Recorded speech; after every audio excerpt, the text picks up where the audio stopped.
السلام علیکم ورحمۃ الله وبرکاته ومغفرته.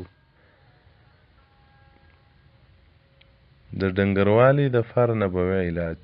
یو محترم پوښتنه مو کړې ده چې ډنګر یم داسې شی راوښیي چاغ شم.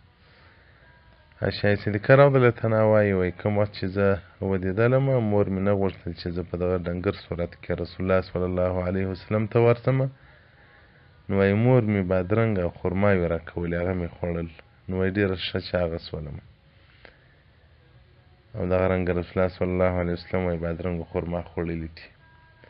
مواهب لدنیا صفحه 130 باب ما جاء في صفة فاکهة رسول الله صلی الله علیه وسلم. نو محترمه که ځان چاغه یې نو بادرنګ او خرما خوره، مزه یې بس یاده د خلکو پر چمندۍ مزه یې به درسه جوړ سي.